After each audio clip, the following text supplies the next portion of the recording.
you everyone for joining this evening. And it's certainly my pleasure to welcome you all on this webinar. We have an interesting session lined up for every one of you today, starting with none other than Anil G. Bokil. Uh, Man, we all know after the famous demonetization was announced by our honorable prime minister, and certainly a lot of euphoria and a lot of buzz that was created around it, because it was a not an event that happens every day. And certainly a lot of things were accredited to Mr. Anil Bokil. And to give you a quick, maybe a formal introduction, I'm sure all of us know him through the events that occurred after that. He's one of the leading Indian economists today, and he's also a chairman, trustee, and founder, member of Arthakranti organization, an NGO working on the implementation of the Arthakranti proposal. And man, we famously know as someone behind demonetization, because a lot of reports do base that the entire process was based on what Arthakranti proposed in its basically research and the proposal that was put forth by them. He's also a proponent of national asset proposal to assure graceful evening for senior citizens without any discrimination, and to create a demographic dividend from demand side. He's also a proponent of 6 hours duty to increase jobs in formal economic sector and to improve happiness index. Something that is, I think, we all believe is very important. And a lot of such initiatives that he's been a part of, and I'm sure there's been a lot of research that has gone into this, and I'm sure it's very apt to have him today on this World Statistics Day that we are observing and celebrating today. And after that, we also have Dr. Avinash Dharmadhikari. We have his video recording today because he's in US as we speak, and because of the time zone difference, we are not able to really have him live on this webinar. But we have an interesting message from him, and with the rich and vast experience that he carries. So he's been a professor in the statistics department in Pune University. He's also been an ex-chief data scientist with Tata Motors for quite some time. So it would be really interesting to hear what he has to say and convey to all of us today. After that, we also have Prashant Pansare with us today, founder and CEO of Intellement Group and Rubyscape Labs Private Limited. He's been a thought leader when it comes to the space of data innovation, analytics, data science, and he's been into a lot of initiatives when it comes to this space in artificial intelligence, machine learning. We've been all hearing so much about that recently. So I think it would be really interesting, and I think the mix of speakers that we have today, it would be really interesting to see what it offers us when it comes to statistics as a subject. So with that, probably I'll request Prashant for your keynote and your thoughts on the World Statistics Day and what you would like to share with all of us today. So over to you, Prashant.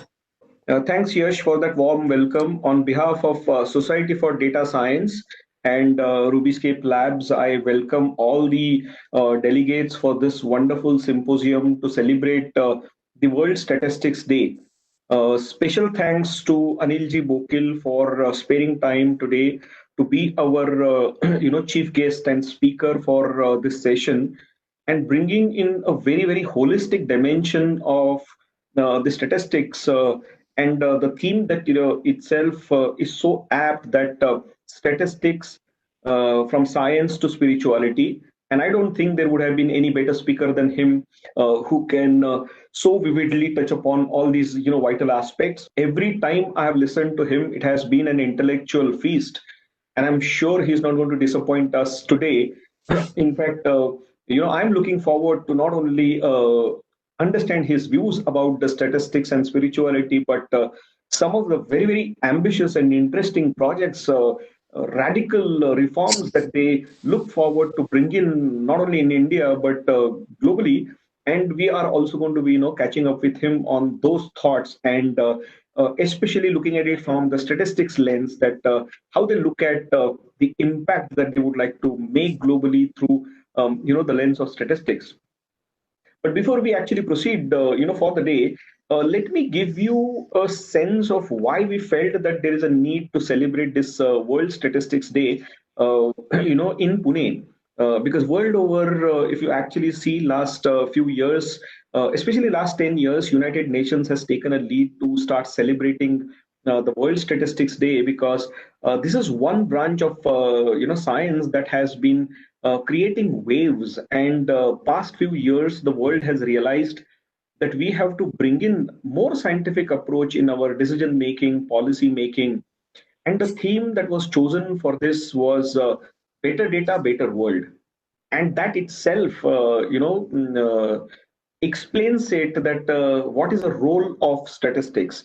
And when your data starts dancing, when your data starts becoming more meaningful, it is these statistics that actually makes it more contextual, more relevant, and more meaningful. There was a theme that the World Economic Forum also had while they were celebrating the World Statistics Day a few years back. And they said, the data that you can trust. So whether it is, understanding and analyzing the world demographics from the lens of population, poverties, level of incomes, genders, the consumption patterns, the GDPs, the policy making, and advocacy related to that. When we are talking about the environment, sustainability, green cover, future, any of these studies are based on how we analyze the data that we are collecting in the context. And that is what has actually brought in statistics into the mainstream. And most of the ordinary people like us always think that, okay, what is the role of statistics in our life? Probably we sometimes outgrow the mathematics and simple calculations. आयुष्यातली गणित सोडवता सोडवता आपण कधी कधी थोडेसे दमतो, and we give up. So statistics today is not only for intellectuals, it is not only for the professors of science, it is not only for a specific community, but statistics has become part of society.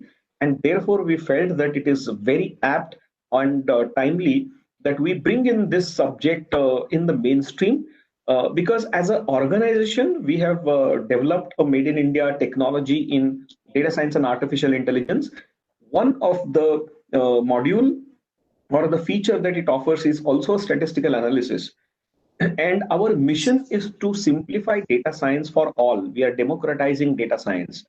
And when we talk about crowdsourcing, we talk about citizen data scientists, people, ordinary people without any much knowledge about technology, how they can start consuming this, technology to be able to make better and informed decision. How using crowdsourcing they will be able to contribute to the movement of better data, better world. And with that context, I once again welcome all the delegates and participants. I'm sure you're going to, have an intellectual feast from Anilji today. We also have certain goals and objectives that we are setting up beyond this webinar, which we'll talk in the second part of the webinar. Before we give charge to Anilji for his keynote and remarks, I would request, my colleague Yash to bring up the video message from Dr. Avinash Dharmadhikari, who has been the veteran statistician, extremely well known and well respected data scientist. He started his career as the professor of statistics in Pune University. He did his MSc and PhD in 1972 and has been an accomplished professor. He wore so many different hats throughout his life, but he takes pride in calling himself a professor. And once professor, always a professor. He has conveyed his personal wishes to all of us. He's in the US, with his son. It's a little odd time there, so he could not really join us, but he was so delighted. He has also personally conveyed his message to Anilji, especially for some of the projects that he is doing for the senior citizens to revolutionize that movement. And I would not steal, that idea from Anilji, but he, Dr. Dharmadhikari also has conveyed his best wishes to the symposium, as well as, to the initiatives that we are bringing up.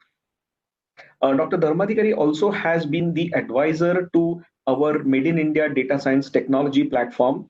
And I must say that, a professor, a statistician, their love and passion for statistics reflect so much that they infect us with their energy and enthusiasm. And I'm sure in this, short video of about 10 minutes, you will understand that, once a professor, always a professor.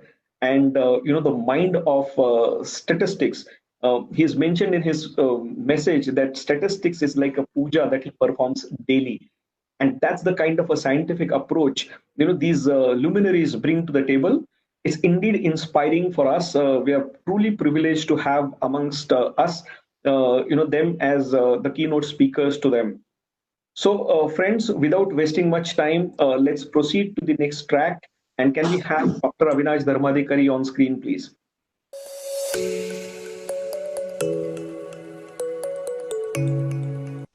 The theme of this webinar is statistics from science to spirituality. The original theme is connecting the world with data that we can trust. Both are connected to each other. The trust part of it is known to Indian civilization right from Upanishad time. You must be remembering, Prashant, we have a prayer in Mandukamanishad. Om Sahanavatu Sahano Bhunuktu Sahaviryam Karvavahi Tejasvina Vadhitamastuma Vidvishavahi Om Shanti Shanti Shanti. This prayer is nothing but the prayer sung by teacher and students saying that we will stay together, relish together, do parakram together. Parakram for what? To gain Brahmajnan, so that we will not hate each other. Now UNESCO saying that we will work together through data is saying whatever is being said in this prayer. Data is God for us. Statistics is a science which deals with all aspects of life. From anthropology to zoology, it spans every field. Wherever there is uncertainty, that can be modeled using statistics. To all my friends, I say that statistics is a language, mathematics is a grammar of this language, and you must have a story to tell that may be in any discipline. Wherever there is uncertainty, statistics will help you to provide bad answers where otherwise worse answers are available. I worked in Tata Motors for 12-13 years as a general manager of quality system and reliability. From top management, there used to be only one liner. What is the warranty? What should be the warranty budget in the next quarter? To answer this question, used data used to be analyzed. In fact, design data used to be in PLM, customers data used to be in CRM, plant breakpoints used to be in Excel sheets. So there used to be unstructured data, customers' comments, dealers' comments, and all this data has to be compiled together and we require to form it in a structured fashion. It used to be huge task.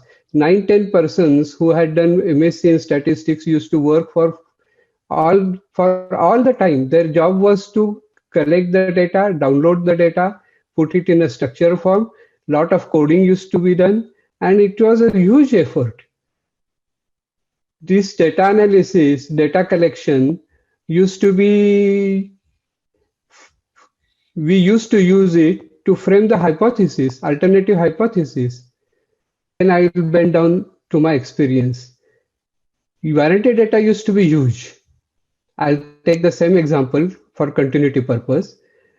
Alternative hypotheses were used to be framed from data analysis. To simplify the situation, given data of 50 students, heights of 50 students, plotting histogram is a data analysis tool because you look at histogram, but you don't, unless you do it as a predictive science, it is not statistics. So histogram is not a statistical tool. It is just a data analysis tool. Estimating mean and variance using histogram and then plotting normal curve on the top of it and looking for goodness of it is a statistical tool.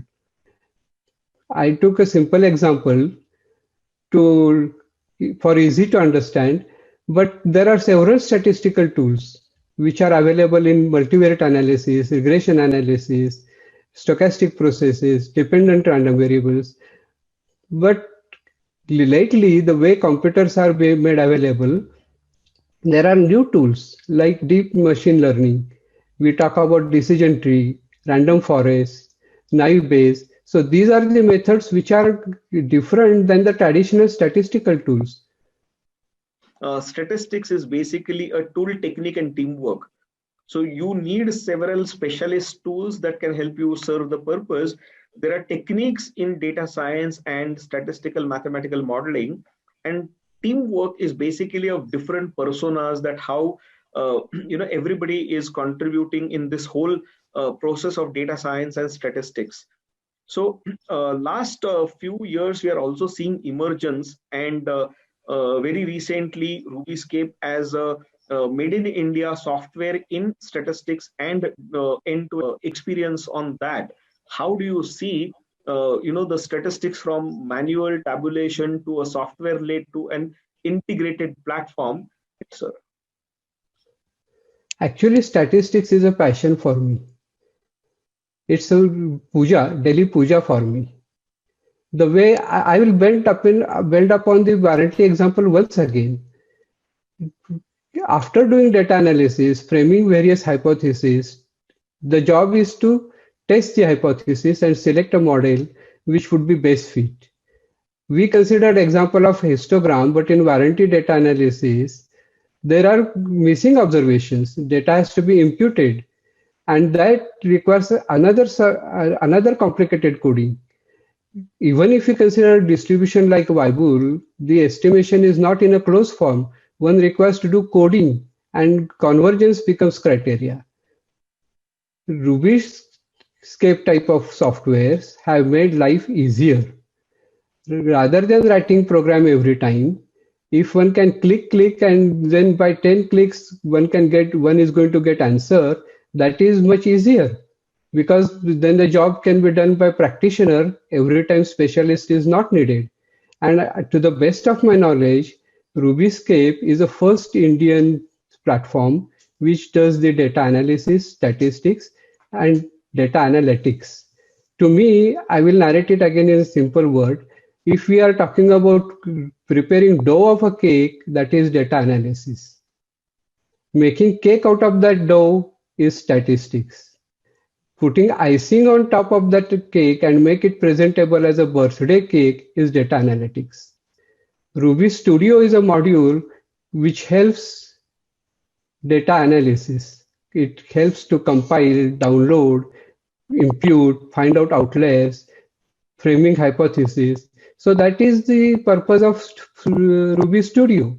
Ruby ML, Ruby Text, and RubyCast are the modules which take care of advanced statistical modeling. RubyFlow allows us to go through between Ruby Studio and Ruby ML, RubyCast, and Ruby Text.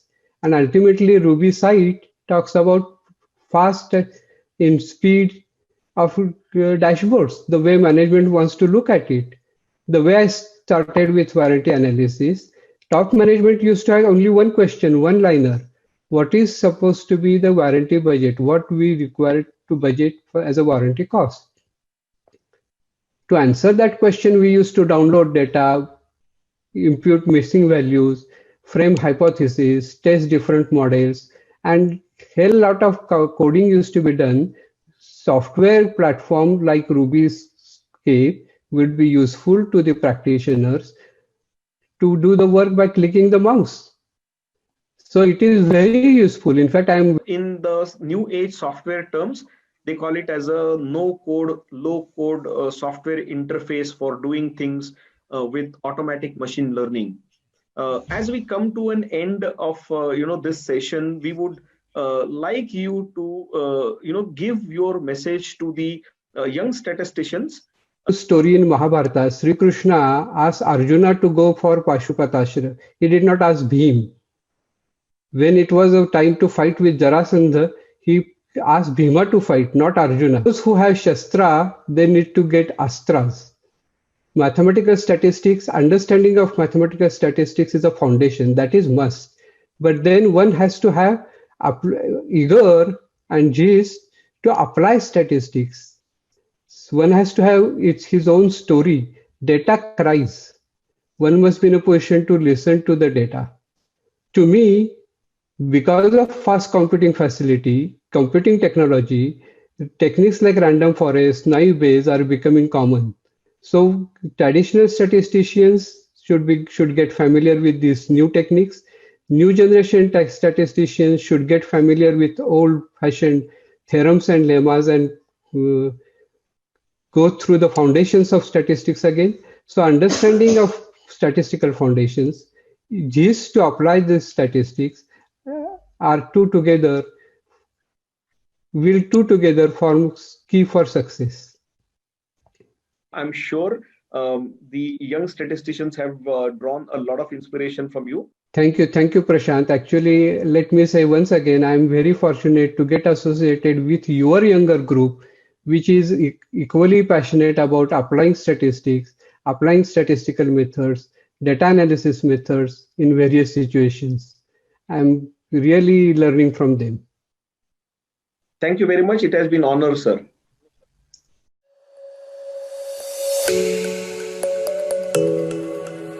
With that, I think moving forward, we would definitely like to hear from the man himself, Anilji Bokil. Sir, we are definitely keen to hear from you, your thoughts, and we will definitely have a moderated question and answers later also. But definitely over to you, sir, and your thoughts on how we have evolved in today's times and the importance of statistics and your role in that also. Firstly, let me welcome you all participants. Good evening to everybody. What I'm looking, most of the participants are, I think they are Marathi. Most of the people, they understand Marathi quite well. And the subject titled, that is statistics, science to spirituality. What I feel, this subject should be elaborated or should be discussed in our mother tongue. That will be more convenient for us, because where we can put our emotions, our total assimilation, deep assimilation, what is exactly we are talking about. So I would be happy to present this in Marathi or either in Hindi. These statistics, what we understand and what we are going to deliberate today, it's something a different kind of a perspective. What I want to put here. मी अनिल बोकील. माझं पूर्ण आधी मी ओळख ह्याच्यासाठी देतो, कारण हे सगळं जे झालेलं आहे डिमॉनिटायझेशनच्या नंतरचं, हे सगळं एक त्याच्याबरोबर बरीच एक हिस्ट्री पण तयार झालेली आहे आणि ती काही एकट्या माणसाची नाही आहे. ऍक्च्युली अर्थक्रांती ही एक मुवमेंट आहे, त्याच्यामध्ये खूप लोकांनी काम केलेलं आहे आणि त्याच्यातला अत्यंत एक छोटासा एक पडाव होता किंवा एक स्टॉप होता, तो म्हणजे होता डिमॉनिटायझेशनचा. आणि तोही ज्या फॉर्ममध्ये हवा होता त्याच्यापेक्षा वेगळ्या फॉर्ममध्ये आलेला आहे. अर्थात हे सगळे जे काही केलं जात आहे ते अर्थक्रांती मुवमेंटची नक्की प्रेरणा काय होती, ती कशामुळे होती. तर प्रामाणिक, समृद्ध आणि शांत आयुष्य प्रत्येकाला मिळावं, म्हणजे अस्तित्वाला मिळावं, प्रत्येक अस्तित्वाला, म्हणजे फक्त माणसालाच नाही. तर त्याला त्याच्या ज्या काही ओरिएंटेशन्स असतील, त्याच्या स्वभावाच्या, त्याच्या इनर ओरिएंटेशन्स, त्याच्याबरोबर त्याला त्याचं लाईफ जगता यावं फंडामेंटली, हे त्याचं हे होता, पर्पज होता, गोल होता. आणि हे सगळं करत असताना मग ह्याच्यावर अभ्यास होत होता. खूप गोष्टी लक्षात यायला लागल्या होत्या की दोन सिव्हिलायझेशन मध्ये कॉन्फ्लिक्ट होत होता. एक होता इंडस्ट्रियल कल्चर आणि दुसरं होता ऍग्रिकल्चर. माणूस जेव्हा डेव्हलपमेंटच्या स्टेजमधून पुढे येत होता, पूर्ण समाज, तेव्हा तो प्रिमेटिव्ह जेव्हा होता तेव्हा तो ट्रायबल होता. त्या ट्रायबल पासून तो ऍग्रिकल्चरमध्ये पहिल्यांदा सेटल झाला. आणि ऍग्रिकल्चरच्या पुढच्या ज्या नव्या हे जे तयार झाले एव्होल्युशन मधनं, त्यातलं इंडस्ट्री कल्चर पण आलं. तसंच आपण बघतोय ते इन्फॉर्मेशन कल्चर आहे, म्हणजे मार्केट कल्चर, हे वेगळे आपण भाग बघतोय. पण इन्फॉर्मेशन कल्चरमध्ये आज स्टॅटिस्टिक्सचा खूप मोठा रोल आहे. मी थोडंसं त्याच्यावर बोलीनच, कारण इन्फॉर्मेशन आज जी ह्यूज तयार झाली आहे आणि ती पूर्वी नव्हती का, तर ती नक्की होती. पण त्याच्या फुटप्रिंट्स आज ऑर्गनाईज करता येत आहेत, त्या मेजर करता येत आहेत आणि त्याला एका व्यवस्थित फॉर्ममध्ये म्हणजे प्रेडिक्टेबल फॉर्ममध्ये देता येत आहेत की याचा ट्रेंड कसा असेल, त्याची ट्रॅजेक्टरी कशी असेल, हे सगळं आज स्टॅटिस्टिक्स देऊ शकत आहे. ऍक्च्युली याच्यामध्ये दोन गोष्टीचं आपण आता जर बघितलं की सायन्स कुठे होतं आणि स्पिरिच्युअलिटी कशी येते. मला असं वाटतं की जे मेजरेबल आहे ते सगळं सायन्समध्ये येतं. म्हणजे क्वांटिफाय टू क्वालिफाय, क्वांटिफाय करणं आणि जस्टिफाय टू क्वालिफाय करणं याच्यातला जो बेसिक फरक आहे. जस्टिफिकेशन मध्ये पुन्हा दोन गोष्टी येतात, एक आहे जजमेंट आहे आणि दुसरं आहे मेजरमेंट आहे. तर मेजरमेंट जे करता येतं, क्वांटिफाय करता येतं, ते तिथून ते सगळं जे होतं ते सायन्स सुरू होतं आणि त्या सायन्समध्ये खूप मोठा रोल स्टॅटिस्टिक्स आहे, कारण ते सगळ्यात बेसिक टूल तयार होतं सायन्स.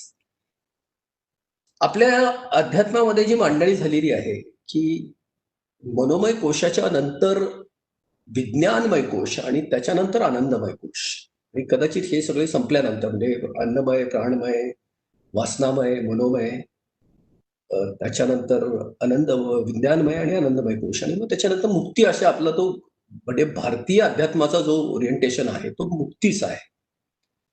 यातलं मनोमय कोशाच्या मध्ये ज्या दोन डायव्हर्जन येतात त्यातल्या एक येतं बुद्धीकडनं आणि दुसरं जातं भावनेकडनं.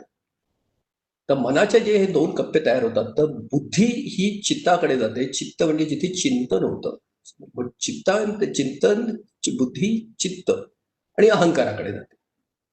आणि भावना जे होते तर भावना श्रद्धेच्या बाजूने जाते, म्हणजे विश्वास, भक्ती, श्रद्धा, भक्ती, समर्पण, आणि त्याच्यानंतर ते अहंकाराला बाजूला ठेवून पुढे जाते. अर्थात हे दोन्ही एकाच मनाचे भाग असल्यामुळे हे दोन डायमेन्शन तिथे दोन वेगळ्या ठिकाणी तयार होतात. आता विज्ञानाचा मुळातला अर्थ आज ज्या पद्धतीने मांडणी होतीये की विज्ञान हे विशिष्ट ज्ञान म्हणून आज बघितलं जात आहे, तसं मला वाटतं की भारतीय अध्यात्माच्या याच्यामध्ये तसा त्याचा हे नाहीये. विज्ञानाचा म्हणजे भारतीय जो अर्थ आहे तो विशुद्ध ज्ञान असा आहे, आणि ज्ञानाचा अर्थ एक्सपिरियन्सशी जोडलेला आहे. तो फक्त इन्फॉर्मेशनची नाही आहे. एक्सपिरियन्स काय, आज काय होतंय की डेटा अनालिसिस होतोय, डेटापर्यंत जातं, पण तो जो अनालिसिस केलं जातं ते दुसऱ्यासाठी जे आहे की एखाद्याचं नॉलेज हे दुसऱ्यासाठी निश्चितच इन्फॉर्मेशन असते, तर त्याच्यासाठी नॉलेज नसतं. नॉलेज आणि इन्फॉर्मेशन मध्ये हा बेसिक फरक आहे. जोपर्यंत त्याचा एक्सपिरियन्स होत नाही तोपर्यंत तो इन्फॉर्मेशन आहे. आता याच्यातली गंमत आहे की अंडरस्टँडिंग आणि रिअलायझेशन मधला जो गॅप आहे तो इथे येतो. अंडरस्टँडिंग जे असतं ते एक दुसऱ्याला देता येतं, म्हणजे त्याच्यासाठी टूल्स वापरता येतात, त्यांच्यासाठी इंटेलिजन्स आहे, आणि इंटेलिजन्सचे वेगळे मॅनिफेस्टेशन जे आहेत वेगवेगळे, त्यातनं आपल्याला अंडरस्टँडिंग इम्पार्ट करता येतं. पण रिअलायझेशन हे कोणाला इम्पार्ट नाही करता येत. हा ज्याचा त्याचा व्यक्तिगतच तो प्रवास आहे.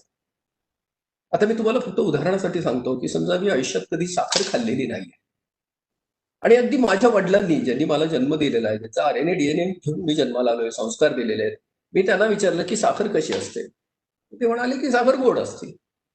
तर ती गोड कशी असते याबद्दल माझा पुढचा प्रश्न, मग ती गोड कशी आहे, ती आंब्यासारखी आहे का, ती द्राक्षासारखी आहे का? माझ्या डोक्यात जे गोडचे जे काही कनोटेशन्स आहेत किंवा जे एक्सपिरियन्स आहेत त्याच्याशी मी ते जोडतो की हे असं आहे का.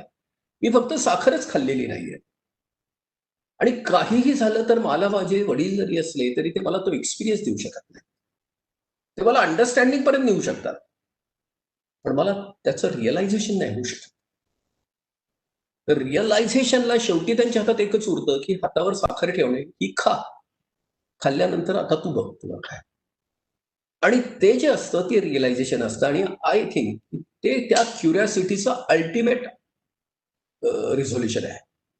माझ्या आतमध्ये जी क्युरिओसिटी आहे, अल्टिमेट जो त्याचा आन्सर आहे ते आहे की एक्सपिरियन्सिंग. आता स्टॅटिस्टिक्स हे फायनाईट जगामध्ये हे मस्त आहे, कारण फायनाईट जग त्याला मटेरियल वर्ल्ड म्हणूया आपण, आणि इनफायनाईट वर्ल्ड म्हणजे की ज्याला आपण स्पिरिच्युअलिटी. आज आपण जर मॅथमॅटिक्स आणि ज्याच्याच बाबतीत जर बोलायचं ठरवलं स्टॅटिस्टिक्सच्या, तर स्टॅटिस्टिक्स किंवा मॅथमॅटिक्सच्या ज्या दोन गोष्टी आहेत, एंट्री मटेरियल वर्ल्ड मधली आणि एक्झिट, त्या दोन्हीच्या बाहेर, म्हणजे एंट्रीच्या आधी आणि एक्झिटच्या नंतर हे जे सगळं अस्तित्व आहे किंवा असणार आहे त्याला आपण अध्यात्म म्हणूया, स्पिरिच्युअलिटी म्हणूया. आणि जे आपल्याला टँजिबल आहे, काउंटेबल आहे, एक्सपिरियन्सेबल आहे, आणि ज्याला आपण एकमेकांना इम्पार्ट करू शकतो, हे सगळं आहे मटेरियल. म्हणजे तसं बघितलं तर स्टॅटिस्टिक्स मध्ये फक्त ज्या 2 फिगर येतील त्या फिगर ह्या स्पिरिच्युअलिटीशी जोडल्या जाऊ शकतात. एक आहे 0 आणि दुसरा आहे इन्फिनिटी. 0 आणि इन्फिनिटी हेच फक्त 2 ज्या गोष्टी आहेत त्या स्पिरिच्युअलिटीकडे जाऊ शकतात. पूर्णमिदम ह्याच्यातलं जे आहे की शून्यातनं शून्य काढल्यावर शून्यच उरतं, किंवा अनंताची जी एखादी व्याख्या आहे की याचे सगळे पराकोटीचं ब्रह्मांड हे अनंत आहे, ह्या 2 गोष्टी ज्या आहेत ह्या आपल्याला स्पिरिच्युअल एंट्रीकडे घेऊन जाऊ शकतात. पण मधला जो सगळा भाग आहे जो क्वांटिफाय करता येतो तो सगळा सायन्सचा भाग होतो. म्हणजे जस्टिफायबल आणि क्वांटिफायबल, त्यातले जस्टिफायबल मध्ये जे आहे त्याचा एक्सपिरियन्सशी खूप संबंध आहे. आता आपण हे जे बघतोय की जग 2 पद्धतीने आता ज्या पुढे जात आहे, की एक आहे त्यांनी जगाने स्वीकारलेला रस्ता आहे जो टेक्नॉलॉजी, तंत्रज्ञान. ऍक्च्युली ते इंजिनिअरिंग टेक्नॉलॉजी हे जे शब्द आहेत ते त्याचे खूप जुने आहेत, म्हणजे माणसाच्या इव्होल्युशनचाच तो भाग आहे. आणि त्यांनी त्याचे रिप्रोड्यूस करता येणारे मॉडेल तयार केले, रिप्लिकेट तयार करताना मॉडेल करता आले, तेव्हा ती टेक्नॉलॉजी मध्ये कन्व्हर्ट झाले. इंजिनिअरिंग किंवा त्याचं बेसिक सायन्स जो होतं ते को रिलेशन ह्या सगळ्याचं, कुठल्याही मटेरियलचं किंवा कुठल्याही कंपाऊंडिंगचं किंवा कुठल्या मशिनरीचं किंवा कुठल्याही याचं रिलेशन काय, ते इंटर आणि इंटर रिलेशन काय, बाहेरच्या मटेरियलचे रिलेशन काय आणि त्याचं इंटरनल कन्स्ट्रक्शनचं स्वतःचं रिलेशन काय, ह्या सगळ्याचं अनालिसिस हे सगळं मटेरियल सायन्सचा भाग होता. आणि ते सायन्स जेव्हा रिप्लिकेट करता यायला लागलं, दुसऱ्याला इम्पार्ट करता यायला लागलं कन्व्हिनियंटली, तेव्हा ते जे बनायला लागले ती टेक्नॉलॉजी व्हायला लागली. आज आपण जगाच्या अशा एका वेळेच्या एका भागामध्ये आपण सध्या अस्तित्वात आहोत की जिथे तंत्रज्ञानाने प्रचंड गती घेतलेली आहे. कदाचित ही गती आता इतकी प्रचंड झाली आहे की ह्याला इंटेलिजन्सनी, म्हणजे इंटिग्रेटेड इंटेलिजन्स आपण म्हणूया. पहिल्यांदा कम्युनिकेशन मध्ये जे काही इनोव्हेशन झाले, रिसर्च झाले, त्याच्यातनं वेगळे वेगळे टूल्स जे तयार झाले, स्टॅटिस्टिकल टूल तयार झाले, त्याच्यातनं त्याचा इफेक्टिव्हनेस आणि त्याची एकूणच रिझल्ट डिलिव्हरेबिलिटी ही आणखी जास्त वाढली आणि ती एका अशा परमगतीला पोहोचली की आता ह्या गतीचं पुढे करणार काय. म्हणजे आज आपण बघतोय की आज बऱ्याचशा technology 4th generation 5th generation ह्या गोष्टी बोलायला लागल्या. म्हणजे येणाऱ्या नंतरच्या 2 जनरेशनच्या 3 जनरेशनच्या नंतर काय असायला हवं त्याच्याही आपण पुढे जाऊन 4th जनरेशन 5th जनरेशन, जसं कम्युनिकेशन मध्ये आता आपण 4G बोलतोय त्याच्याऐवजी 5G बोलायला लागतो. डेटा इंटिग्रेशन मध्ये की आज हे इंटिग्रेशन जे यायला लागलेली आहेत कम्युनिकेशन, की आज बघितलं तर जेनेटिक इंजिनिअरिंग मध्ये तेच घडायला लागलेलं आहे. म्युटेशन्स व्हायला लागलेली आहेत, वेगळे वेगळे जिनॉम चेंजचे कॉम्बिनेशन परमिटेशन व्हायला लागलेली आहेत, क्लोन सारखे एक्सपेरिमेंट होत आहेत. आणि हे सगळं करत असताना या टेक्नॉलॉजीला बेसिकली जे हे मिळतं, एम्पॉवरमेंट मिळते ती स्टॅटिस्टिकल डेटा आणि त्याच्या अनालिसिस. ही लिनियरली फार प्रचंड गतीने पुढे जात आहे. पण यावेळेला आपल्याला दुसरं जाणवत आहे की जेव्हा आपण 4th जनरेशन 5th जनरेशनची जेव्हा टेक्नॉलॉजी वापरतोय तेव्हा माणसाचे रिफ्लेक्सेस त्या बाजूने तयार झालेत का, जे इव्होल्युशन मधनं आपल्याला मिळाले आहेत. म्हणजे नेचरने जे माणसाला तयार केलेलं आहे, आता त्याच्यावरही प्रयोग झालेले आहेत की नेचरमधनंच माणसाला बाहेर काढून त्यालाही आपण 4th जनरेशनसाठी 5th जनरेशनसाठी अप्रोप्रिएट बनवू शकतो का. आणि मला वाटतं तसे प्रयोग आता जगभर सुरू झालेले आहेत की सुपरमॅन कसे बनवायचे, सुपर ह्युमन कसे बनवायचे, आणि जेनेटिक इंजिनिअरिंगचा तो एक गोल आहेच आहे नाही म्हटलं तरी.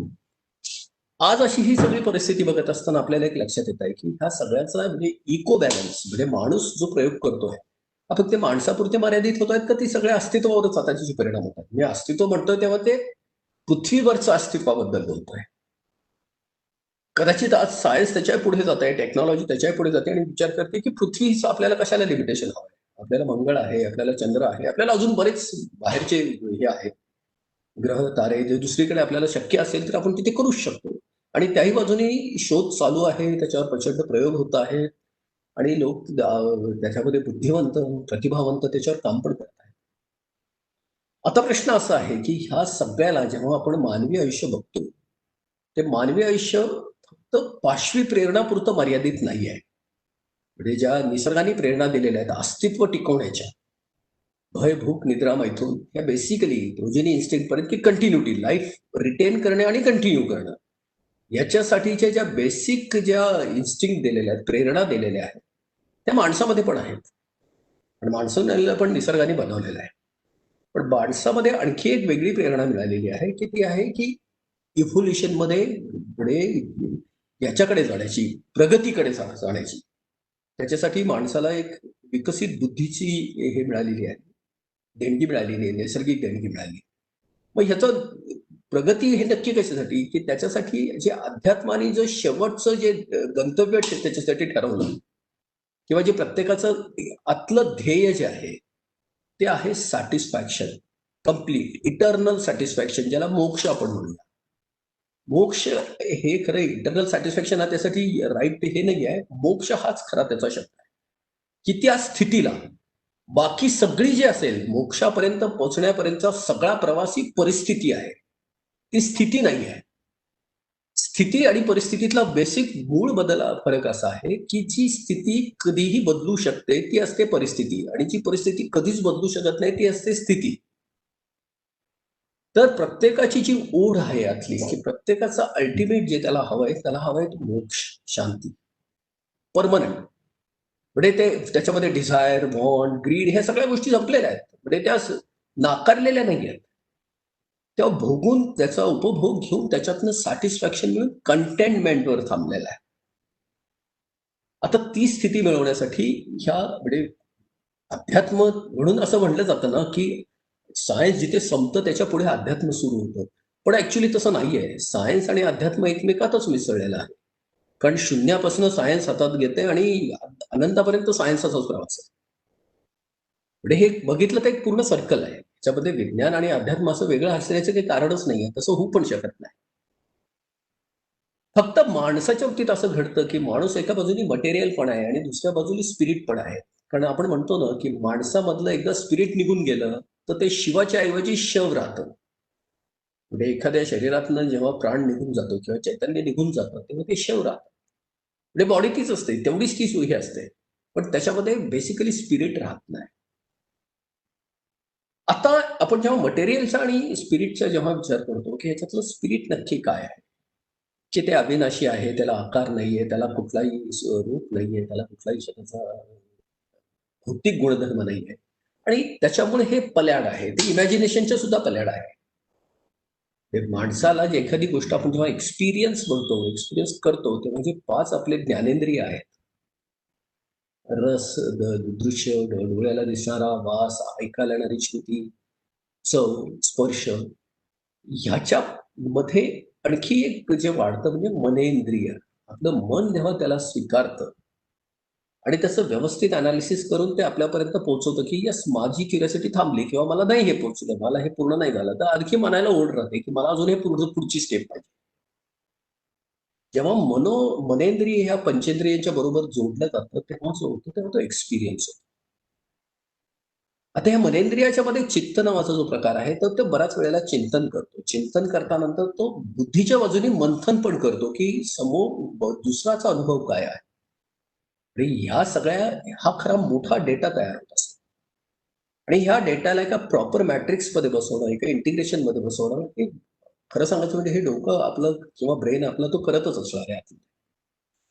पण याबरोबर जे नक्की घडतं, की अनुभूती जर पूर्ण नाही झाली तर क्युरियोसिटी तशीच राहते आणि परत नवा एक्सपेरिमेंट सुरू होतो. जसं आपण शालेय अभ्यासक्रमामध्ये आपण जसे प्रयोगशाळेमध्ये प्रयोग करत होतो, त्याच्यामध्ये जे 4-5 पायऱ्या असायच्या, की एक्सपेरिमेंट हा जो भाग असायचा, एक्सपिरियन्ससाठी जो आपण एक्सपेरिमेंट करायचो, की याचा एक्सपिरियन्स होण्यासाठी, तर त्याच्या ज्या 4 पायऱ्या होत्या, त्या 4 पायऱ्यामध्ये पहिला होता संकल्प, म्हणजे उद्देश काय, म्हणजे काय करतोय, प्रयोग कशासाठी करतोय.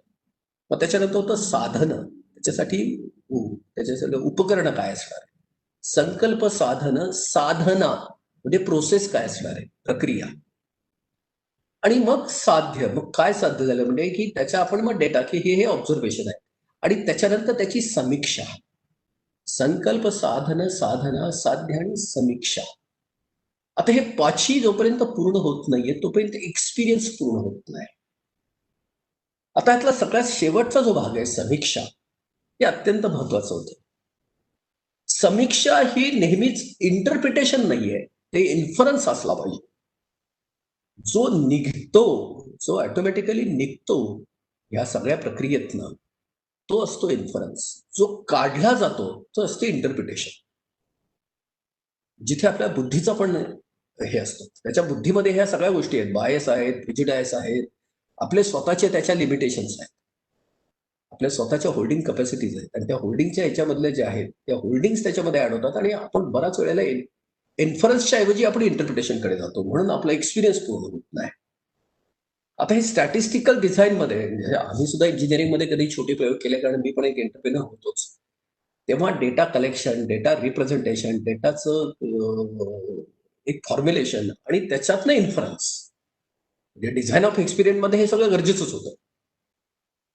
आता हे जे काही घडतंय, म्हणजे आजचं स्टॅटिस्टिक्स हे रिसर्चसाठी अत्यंत महत्वाचं आहे, कारण स्टॅटिस्टिक्स म्हणजे फुटप्रिंट, अवेलेबल फुटप्रिंट. स्टॅटिस्टिक्सचा अर्थ आहे की आत्ता अस्तित्वात असलेल्या फुटप्रिंट, अस्तित्वाच्या फुटप्रिंट, ज्या क्वांटिफाय करता येतात, ज्या मेजर करता येतात, ज्या ऑर्गनाईज करता येतात, ज्याला प्रेडिक्शन देतात, हे सगळ्याचा अभ्यास करून जेव्हा आपण एखादी गोष्ट डिझाईन करतो तेव्हा तो रिसर्च होतो, कारण त्याच्यासाठी आपल्याला फुटप्रिंट अवेलेबल आहे. पण ह्या फुटप्रिंटच्या बियॉन्ड एक स्पेस आहे की ज्याच्यात कुठली फुटप्रिंट नाही आहे अजून, त्याला मात्र इनोव्हेशन म्हणतात. आपण त्याच्यावर पाऊल ठेवलं की ताबडतोब ते स्टॅटिस्टिक्सचा भाग झाला, कारण ते आता क्वांटिफायबल, आता ते मेजरेबल. आत्ताचं जग इनोव्हेशन आणि रिसर्च यामध्ये रिसर्चला इतकं प्रचंड होतंय, कारण इनोव्हेशन जे की आपल्याला अननोन आहे अजून, की ज्याची अजून मेजरमेंट झालेलं नाही आहे, हा सगळा जो एरिया आहे, हा सगळा एरिया इनोव्हेशनचा आहे. आज होतंय काय ऍक्च्युली, की खूपशा गोष्टी आज इनोव्हेशनच्या ऐवजी रिसर्चच्या बाजूने खूप जातात. त्याचं कारण ह्युमन इंटेलिजन्सचं इंटिग्रेशन कम्युनिकेशनमुळे इतकं प्रॉपर झालेलं आहे, आणि हे सगळे सोफिस्टिकेटेड टेक्नॉलॉजीमुळे हे सगळं शक्य पण झालेलं आहे. आणि ह्या सगळ्या गोष्टीमुळे होतंय काय आहे, की आज आपण रिसर्च होतंय ते एका बाजूने होतंय, लिनियरली पुढे जात आहे. त्याचे साईड इफेक्ट काय आहेत, त्याचे काउंटर बॅलन्सिंगचे हे काय होत आहेत, त्याच्या नेचरवर काय परिणाम होतोय, आज ह्या सगळ्या गोष्टी इतक्या गोंधळात चाललेल्या आहेत की असं आपण जसं विचार केला की माणसाला मोक्षाचं आहे, तर त्याच्या आधी आनंद, तर सायन्सच्या बाबतीत, म्हणजे आजचं जे तंत्रज्ञानाच्या बाबतीत सायन्सची जी गोष्ट, आनंदाची जी गोष्ट काढली गेली, हे सगळ्या गोष्टी घडल्या कधी, जेव्हा भूताननी पहिल्यांदा हे नाकारलं, जीडीपी हा कन्सेप्ट नाकारला, राष्ट्रीय सकल उत्पादनाच्या ऐवजी आम्हाला राष्ट्रीय सकल आनंद हे महत्वाचं वाटतं. आता हे त्याच्यानंतर कसं झालं की आनंद म्हणजे काय, मग ती मोजायची ही आली, मग ती पुन्हा क्वांटिफायबल, म्हणजे पुन्हा ती स्टॅटिस्टिक्स आणि मटेरियलच्या स्टँडर्डवर आणली गेली, आणि त्याचे मग हॅपीनेस इंडेक्स तयार झाला, जो मेजरेबल होतो. ती परिस्थिती असते, ती स्थिती नसते. आनंद ही स्थिती आहे, ती परिस्थिती नाहीये. आता ह्याच्यात परत तो गोंधळ सुरू झाला की तुम्ही एवढी एनर्जी कन्झ्युम करता का, लाईफ एक्सपेक्टन्सी एवढी आहे का, लिटरसी रेट एवढा आहे का, मॉर्टॅलिटी रेट एवढा आहे का. मॉडर्न वर्ल्डनी किंवा आजच्या टेक्नॉलॉजिकल वर्ल्डनी जे जे काही मेजरेबलचे जे काही आहेत त्याचे नॉर्म्स टाकले गेले, आणि त्याला हॅपीनेस इंडेक्स असं नाव दिलं. ते म्हणजे खरंच आनंद आहे का. एखाद्या माणसाकडे हे सगळं नाहीये पण तरी तो आनंद स्थितीत असू शकतो का, कदाचित असू शकतो. किंवा एका माणसाकडे हे सगळं असून सुद्धा तो आनंदी आहे का, कदाचित नाहीये. मग ह्याचे वेगळे डायमेन्शन आहेत का. इथे आपल्या अध्यात्माने आपल्याला 4 पायऱ्या दिलेल्या आहेत. ह्या नक्की कशा आहेत. व्यक्ती, समाज, निसर्ग आणि परमेश्वर, म्हणजे व्यष्टी, समष्टी, सृष्टी आणि परमेष्टी. आता इथली व्यक्ती प्रत्येक जी आहे, आता स्टॅटिस्टिक्स मध्ये आता हा जो नियम आपण जो मानला जातो मटेरियल वर्ल्ड मध्ये, म्हणजे पृथ्वीच्या बाहेर सुद्धा कुठे एक्झिस्टन्स असेल तर त्याला हा युनिव्हर्सल लॉ म्हणला जातो. काय 68, 95, 99.7 रूल असं ज्याला म्हणतात. 68, 95, 99.7 रूल. हा रूल हा ऍप्लिकेबल, म्हणजे जिथे कुठे अस्तित्व पृथ्वीच्या बाहेर अस्तित्व असेल त्याला सुद्धा हा रूल लागूच असेल, कारण हा निसर्गाचा नियम आहे, मटेरियलचा नियम आहे. तर याच्यामध्ये काय झालेलं आहे की याच्यामध्ये स्टॅटिस्टिक्स प्रमाणे बिहेवियरचं स्टँडर्डायझेशन केलं जातं. काय स्टँडर्डाइज होतं, की आपल्याला हे किती स्टँडर्डाइज करता येऊ शकतं. म्हणजे एका नॉमिनल पॉईंट पासून, सेंटर पॉईंट पासून डेव्हिएशन किती आहे, पण 6 सिग्मा म्हणू, 3 सिग्मा म्हणू याला, किंवा याच्यामध्ये नेचर्स डेव्हिएशनचा रूल म्हणूया, तर हे कितपत शक्य आहे. तर याच्यामध्ये आपण लाईफला स्टँडर्डाइज करून बघतो. अध्यात्मामध्ये लाईफ हे स्टँडर्डाइज नाहीये, ते ऍब्सोल्यूट आहे, ते एक नाहीये. त्याचं म्हणजे सगळ्याचं स्पिरिट एक आहे की एकाचे सगळे भाग आहेत, पण त्या प्रत्येक भागाची आपली आपली कॅरेक्टरिस्टिक्स आहेत. तो प्रत्येक भाग ऍब्सोल्यूटचा भाग असल्यामुळे तो ऍब्सोल्यूट आहे, तो कम्पेरेबल नाही आहे. स्टॅटिस्टिक्समध्ये किंवा याच्यामध्ये सायन्समध्ये आपण कम्पॅरेटिव्हिटी खूप वेळा बघतो, कारण रिप्लिकेट करण्यासाठी कम्पेरेबल आहे का. आणि बेसिकली मटेरियलचा फंडामेंटल जे कॅरेक्टर आहे की चेंज, निसर्गाने जे मांडणे ह्याच्यामध्ये टाकलेले आहे ते फंडामेंटल 3 एव्हिटेबल गोष्टी आपण सगळ्यांनी स्वीकारलेल्या आहेत. त्यातला पहिला आहे मृत्यू. प्रत्येक गोष्टीला शेवट आहे. तो शेवट आहे तो पुढल्या दुसऱ्याची सुरुवात असू शकते, पण प्रत्येक गोष्टीची तो एका स्टेटला, प्रत्येक स्टेटसला शेवट आहे आणि तो पुन्हा एका स्टेटमध्ये जातो, त्या स्टेटमधनं परत स्टेटसमध्ये येतो. दुसरं आहे बदल. निसर्गामध्ये बदल हे निसर्गाचं कॅरेक्टर आहे, त्याच्यामुळे ते नेहमीसाठी निसर्ग अनसर्टन राहणार आहे. तो आपण सर्टॅनिटीच्या मोडमध्ये आणायचा प्रयत्न करतो. त्याचं कारण असं होतं की सर्टॅनिटीला आपण जेव्हा जर अनसर्टॅनिटी ही निसर्गाचं कॅरेक्टर असेल तर प्रत्येक क्षण प्रत्येक गोष्टीत बदल घडवणार आहे. काळ, काम, वेग, एनर्जी हे प्रत्येक गोष्टीत बदलत जात आहे. आता याची गंमत अशी आहे. अनिल सर, यश हिअर, तुम्ही स्क्रीन शेअर करणार आहात? I think you have some slides as well. I think हो, मी तुम्हाला ते दाखवीन, फक्त हे मला आधी तसं हे दिल्यानंतरच ते हे करता येईल. शुअर नाही चालेल, no problem. I thought I just check. Live share का करता येईल हे मला फक्त एवढं थोडासा एक ह्याचा हे दिला ना, एक इन्साइट कशाच्या संदर्भात असेल मला सांगता येईल. तर यातला मटेरियलचा आणि याचा जो रोल आहे, मटेरियल सायन्स मधला की सायन्सली जोडलेला आणि स्पिरिटची काय गंमत आहे, तर यातली जी एक्सपिरियन्सिंगच्या मध्ये जी परिस्थितीमध्ये आपण जर राहतोय, तर अनसर्टॅनिटी हा निसर्गाचा जर कॅरेक्टर असेल तर ती सर्टॅनिटीमध्ये आपण फक्त ट्रॅजेक्टरी देऊ शकतो, पण ती ट्रॅजेक्टरी म्हणजे पुन्हा तशीच आहे की ते डायनामिक बॅलन्सिंग करायला लागणार आहे. जसं आपण एखाद्या उडत्या किंवा एका उडत्या पक्षाला आपल्याला जेव्हा टार्गेट करायचं असेल किंवा एका डायनामिक याला हिट करायचं असेल ऑब्जेक्टला, तर आपल्याला दोन्हीचा खूप गोष्टीचा हे बघायला लागेल की आपल्या कॅपॅसिटी, आपले जे वेपन आहे त्याचं स्पीड काय आहे, त्या पक्षाची ट्रॅजेक्टरी कशी चालली आहे, त्याचं स्पीड किती आहे ऑब्जेक्टचं, आणि मग आपण एक भविष्यातला पॉईंट शोधून काढू शकतो की या पॉईंटला तिथे हिट करायला. आता जे ऑब्जेक्ट आहे तिथे जर आपण हिट केला तर तो ऑब्जेक्ट पुढे गेलेला असेल आणि आपली बुलेट मागे गेलेली असेल. आपण जेव्हा ट्रॅजेक्टरी करतो तेव्हा बेसिकली आपण बऱ्याचशा गोष्टीचा आधी स्टँडर्डायझेशन करायचा प्रयत्न, आणि हे जे स्टँडर्डायझेशन होतं त्यातनं लाईफ कम्फर्टेबल होतं, पण ते हॅपी होतं का नाही ह्याच्याबद्दल मात्र शंका. ते हॅपीनेसकडे जातं का. लाईफ कम्फर्टेबल करणं ही वेगळी गोष्ट आहे, ते मटेरियल लेवलची गोष्ट आहे. लाईफला आनंदाकडे नेणं ही स्पिरिट लेवलची गोष्ट आहे. मनोमय कोशाच्या पुढचा जो प्रवास आहे तो मात्र स्पिरिटचा आहे. मनोमय कोशाच्या अलीकडच्या ज्या गोष्टी आहेत, अन्नमय, प्राणमय कोश, वासनामय कोश, याच्यामध्ये सुविधा, कम्फर्ट ह्या गोष्टी फार महत्वाच्या आहेत की ज्याच्यातनं ह्या गोष्टी आपल्याला साध्य करता येऊ शकतात. मी ह्या गोष्टी आता का मांडतोय, कारण ह्याला 2-3 गोष्टी आहेत. तर व्यक्ती, समाज, निसर्ग आणि परमेष्टी, व्यष्टी, सृष्टी, समष्टी, सृष्टी आणि परमेष्टी या 4 पायऱ्यावर आपण बघितला तर आज आपल्याला जगाची जी काळजी वाटायसारखी परिस्थिती तयार झालेली आहे. आज हे खरं सांगायचं म्हणजे टेक्नॉलॉजीचा स्फोट झालाय, आणि हा स्फोटाच्या पुढची परिणती आता जी दिसायला लागलेली आहे की ही आत्ताच्या अस्तित्वाची जी पृथ्वीवरचं अस्तित्व आहे त्याचा कदाचित विनाश होईल का, ही भीती आहे. ही अनसर्टेनिटी आहे का भीती आहे, ही इन्सिक्युरिटी, हे मला माहित नाहीये, पण आता जगाच्या खूप मोठ्या प्रमाणात त्याच्यावर डिस्कशन करत आहे. तर ही समाजाची बांधणी पुन्हा करता येणं शक्य आहे. तंत्रज्ञानाने प्रचंड ताकद दिली आहे, मानव समाजाला भयानक ताकद मिळालेली आहे बदल करण्याची. खूप मोठे बदल अत्यंत कमी वेळात आता घडू शकतात, कारण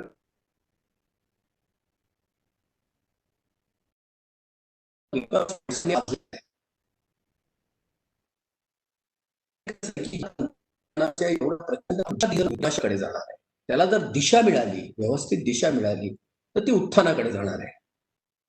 विनाशाकडे जायचं तर उत्थानाकडे जायचं. आता यातला दिशेचा जो भाग आहे तो तंत्रज्ञानाचा नाहीये, तो तत्वज्ञानाचा आहे. बलाचा जो भाग आहे, ताकदीचा किंवा फोर्सचा भाग आहे, तो आहे तंत्रज्ञानाचा. तंत्रज्ञानाला मॅग्निट्यूड आहे, तंत्रज्ञानाला डायरेक्शन नाही. तत्वज्ञानाला डायरेक्शन आहे, त्याला मॅग्निट्यूड नाही. आता हे दोन्ही गोष्टी आहेत. जसं एक पॉवरफुल व्हेकल असेल तर त्याचं इंजिन जे आहे ते तंत्रज्ञान आहे आणि त्याचं स्टेअरिंग जे आहे ते तत्वज्ञान आहे. व्हेकल आहे आणि त्याला फक्त स्टेअरिंग आहे, त्याला इंजिनच नाही आहे, तर ते व्हेकलच राहणार नाही, त्याचा काही उपयोगच राहणार नाही. आणि व्हेकल आहे पण त्याला फक्त इंजिन आहे, त्याला स्टेअरिंगच नाही, तर ते घातक असेल. म्हणजे त्याला दिशा जर देऊ शकलो नाही तर ते कुठे जाऊ शकतं. तर आता ह्याच्या पुढचं आता जी आपण जी मांडणी करतोय, अर्थक्रांतीची मांडणी करते की विज्ञानाची ही स्वीकारून, विज्ञानाची ह्याची पुढची प्रगती स्वीकारून, त्याची ती ट्रॅजेक्टरी बघून भविष्यातला एखादा पॉइंट आपल्याला असा देता येतो का की जिथे आपल्याला त्याला हिट करता येऊन आपल्याला त्याला दिशा देता येते. ही मांडणी मात्र आता आपण जी करतोय ती मानवतेच्या बाजूने, म्हणजे माणसापासून समाजाची मांडणी कशी करायची. आपण जन्माला येतोय तेव्हा आपण प्रत्येक जण वेगळ्या संस्कृतीत, वेगळ्या घरात येतोय, तर आपल्या हातात नाहीये. कोण कुठल्या घरात जन्म घ्यायचा हे कोणाच्या हातात नाहीये. त्यासाठी कुठली एक्झाम नाहीये, त्यासाठी कुठला डोनेशन घेण्याची इन्स्टिट्यूट नाहीये. आपण जन्म घेतलाय. त्यामुळे आपल्याला तिथले ज्या समाजात, ज्या घरात आपण मिळतोय, राहतोय, तिथले आपल्याला संस्कार पण मिळतात. म्हणजे त्याच्यावर प्रोसेसिंग सुद्धा प्रत्येक गोष्ट आपल्या चॉईसने मिळते असं होत नाही. त्यामुळे आज काय झालेलं आहे की हा ज्या मानवतेमध्ये प्रचंड डायव्हर्सिटी होतीये, ही जी नैसर्गिक डायव्हर्सिटी आहे त्याला स्टँडर्डायझेशनच्या एकूणच प्रोसेसमध्ये, आत्ताच्या टेक्नॉलॉजीचं जे स्टँडर्डायझेशन व्हायला लागलंय त्याच्या एकूण प्रोसेसमध्ये त्याला विषमता असा शब्द दिला जातोय. वैविध्याच्या ऐवजी विषमता. कारण जे स्टँडर्ड नाहीये ते विषम आहे, ते समता नाहीये. आणि आज आपण ह्याचा परिणाम जगभर बघतोय. म्हणजे ह्याचं काय झालंय की तंत्रज्ञानाने जी फोर्स घेतलेला आहे त्याला जर दिशा मिळाली नाही तर एका ठिकाणी त्याला भविष्याच्या पुढचे रस्ते दिसत नसल्यामुळे ते भूतकाळाकडे वळायला लागली आहे. कारण गती तर मिळालेली आहे आणि भविष्याचे दरवाजे उघडता येत नाहीयेत. आज आपण अमेरिकेसारख्या ठिकाणी बघतोय की तिथे एवढे प्रचंड आता याच्यात विद्वेष सुरू झालेला आहे, सामाजिक, जातीय, वर्णीय व भूतकाळामध्ये की आम्हाला इतका आमच्यावर हे झालेलं आहे, अन्याय झालेला आहे, हे सगळ्या जगभर चाललेलं आहे. म्हणजे भविष्याची दिशा ज्या गतीने, म्हणजे 5व्या जनरेशन 6व्या जनरेशनचं तंत्रज्ञान आलेलं आहे, पण त्याला दिशा न मिळाल्याने भविष्याची दिशा आपल्याला उघडता येत नाहीये, तर ते आता उलट भूतकाळाकडे चाललंय. आपण अमेरिकेत बघतोय की अब्राहम लिंकनचे पुतळे खाली पाडण्यापर्यंत वेळ आलेली आहे. अख्ख्या युरोपमध्ये गोंधळ चाललाय. भारतामध्ये तर जाती, धर्म याचा गोंधळ तो अनंत आहे. कारण इथे हजारो जाती, भाषा, धर्म ह्या सगळ्यांचा भारत एक आणखी वेगळा मिक्स आहे. आणि ती जगातली आता कदाचित 1-2 वर्षात 1 नंबरची लोकसंख्या असणारा देश होणार आहे. तर याला आता पुढची दिशा काय असली पाहिजे? गती आहे, तंत्रज्ञानाची आपण गती स्वीकारली आहे. तर याच्यासाठी जी मांडणी आता आपण केलेली आहे की जिथे एक जी परिस्थिती येते, ज्येष्ठ नागरिकाचं हे दाखवायचं, शेअर करायचं, ज्येष्ठ नागरिक नाही तुझं एका चित्राने मी तुम्हाला दाखवतोय की हे अर्थक्रांतीचं हे प्रपोजल नक्की काय आहे. या प्रपोजलमध्ये ही मांडणी का केलेली आहे? वेगळ्या वेगळ्या याच्यातनं आपण जन्माला आलेलो आहे. Caste, religion, province, language, gender, economic, social, urban, प्रत्येकाच्या आपल्या आपल्या बॅकग्राऊंडने ते जन्माला आलेले आहे. त्याच्यात सोशल फ्रॅगमेंटेशन ऑलरेडी आहेच. ज्याला वैविध्य म्हणायचं त्याला आता स्टँडर्डायझेशनच्या भाषेमध्ये विषमता म्हणतायत. पण आपण जी मांडणी करतो की 60च्या नंतर, म्हणजे जेव्हा माणूस सिनियर सिटीझन होतो तेव्हा त्याला ह्या सगळ्या गोष्टीचा अर्थ संपलेला असतो. त्याचा अर्थ मटेरियल कडनं त्याचा स्पिरिच्युअलचा प्रवास चालू झालेला असतो. कारण रिफ्लेक्सेस, निसर्गाने जे त्याला रिफ्लेक्स दिलेले आहेत, त्याला क्षमता, ज्या भौतिक क्षमता दिलेल्या आहेत, त्या हळूहळू निसर्ग काढून घेतो. कमी ऐकायला यायला लागतं, कमी दिसायला लागतं, त्याच्यामुळे रिफ्लेक्सेस कमी होतात. ह्या सगळ्या गोष्टी घडतातच. आजारपणे यायला लागतात, एजिंग ज्याला म्हणतात, हे सगळी नैसर्गिक अवस्था ती आहे. आणि मग माणसं एक्स्ट्रोवर्ट होण्याच्या ऐवजी इंट्रोवर्ट व्हायला लागतात. बाहेरून सुविधा मिळवण्यापेक्षा आतून शांती कशी मिळेल, आणि ही अवस्था ही जवळपास प्रत्येकाचा तो इनिव्हिटेबल भाग आहे. आपली मांडणी अशी आहे त्यामुळे की 60च्या पुढच्या प्रत्येकाला राष्ट्रीय संपत्तीचा दर्जा द्या, प्रत्येक व्यक्तीला, त्याच्यात कुठलंही डिस्क्रिमिनेशन नसेल. ही राष्ट्रीय संपत्ती नक्की काय असेल? कारण आता ह्यांचं कॉम्पिटेटिव्ह लाईफचं हे संपलेलं आहे, ते स्पिरिट संपलेलं आहे. कारण त्यांच्या क्षमता कमी झालेल्या आहेत, भौतिक क्षमता. आता त्याच्या कुठलं राहिलेलं नाहीये की कुठल्या जातीत धर्माला आलो, आता मला कुठलं शिक्षण घ्यायचं नाहीये, मला कुठला नोकरी करायची नाहीये, त्याच्यामुळे मला कुठल्या आरक्षणाची आता गरजच नाहीये, त्याच्यामुळे मला कुठल्या जातीची आता गरज नाहीये, मला कुठलं लग्न कार्य करायचं नाहीये 60च्या पुढे, त्याच्यानंतर मला धर्माची सुद्धा गरज नाही. आता माझं आतलं जे अध्यात्म आहे ते समाजाला कुठेही त्रास देणारा नाहीये, तर माझा आतलं एक्सप्लोरेशन आहे ते इनर, ज्याचा सोशल कॉन्टेक्स्ट काहीच नाही राहिला. तर आपण हे जर करू शकलो तर ह्या सगळ्या डायव्हर्सिटीला सुद्धा म्हणजे आपण परत जे प्रचंड आज आपण ज्याला इनइक्वॅलिटी म्हणतोय की जे बेसिक कॉन्स्टिट्युशनलच्या अगेन्स्टमध्ये आहे इनइक्वॅलिटी, ते परत आपण इक्वल याच्यावर आणू शकतो, परत होमोजिनिटीकडे आणू शकतो. प्रत्येक व्यक्तीला की हार्मोनियस लिव्हिंग 60च्या पुढे प्रत्येक जण हा राष्ट्रीय संपत्ती असते. आणि मग त्याचे आपण कोड ऑफ कंडक्ट दिलेले आहेत की हे काय असेल, म्हणजे प्रत्येकाला त्याचं जे देशाचा जेवढं पर कॅपिटा इन्कम आहे तेवढं उत्पन्न प्रत्येकाला मिळालंच पाहिजे 60च्या नंतर. आज आपल्या देशाचं राष्ट्रीय उत्पन्न आहे 1,26,000, म्हणजे महिन्याला जवळपास 10-10,500 ते प्रत्येकाला मिळालं पाहिजे. जे त्याच्यावरचे लोक ज्यांना मिळतो आहे त्यांना आपण अपवाद करूया, पण जे त्याच्या खालचे आहेत त्यांना तेवढं मिळालं पाहिजे. आता हे त्यांनाच का मिळालं पाहिजे, कारण त्यांनी 60 वर्षापर्यंत या देशाला कॉन्ट्रीब्युट केलेलं आहे, देशाच्या जीडीपीला कॉन्ट्रीब्युट केलेलं आहे. अगदी रस्त्यावरचा भिकारी असेल तरी त्यांनी कन्झम्पशनचे टॅक्स सरकारला दिलेले. म्हणजे एक बिस्किटचा पुडा घेतला असेल तर त्याच्यावरचा जीएसटी त्यांनी गव्हर्नमेंटला दिलेला आहे. तो जर रिक्षात बसला असेल तर त्या रिक्षाच्या पेट्रोलवरचा टॅक्स त्यांनी देशाला दिलेला आहे. त्यांनी हे दिलेलं आहे आणि त्यांनी 60 वर्ष दिलेलं आहे. त्याच्यामुळे आता जेव्हा त्याच्या क्षमता संपतात तेव्हा त्यांनी ज्याला दिलेलं आहे त्याच्याकडनं त्यांनी अपेक्षा करणं हे नैसर्गिक. दुसरी गोष्ट, 60 वर्षापर्यंत प्रत्येकाने एखाद्या पिल्लाला जन्म दिलेला आहे, मुलाला जन्म दिलेला आहे, एका अर्भकाला, आणि त्याला वाढवलं, मोठं केलं, 17-18 वर्षापर्यंत जोपासलं, प्रसंगी स्वतः उपाशी राहून आधी मुलांना खायला घातलं, त्यांना सगळ्या हे दिल्या, सुविधा दिल्या, आणि जेव्हा ते मनुष्यबळ म्हणून तयार झालं 18 वर्षाच्या नंतर तेव्हा त्याला बाजार घेऊन गेला, घरातनं घेऊन गेला, मार्केट. ज्यांनी ते झाड लावलं, त्याला पाणी घातलं, स्वतः उपाशी राहून त्याला वाढवलं, त्याला फळ येताना मात्र ते झाड कुणीतरी घेऊन गेलं, बाहेरची एजन्सी, मार्केट एजन्सी म्हणा त्याला.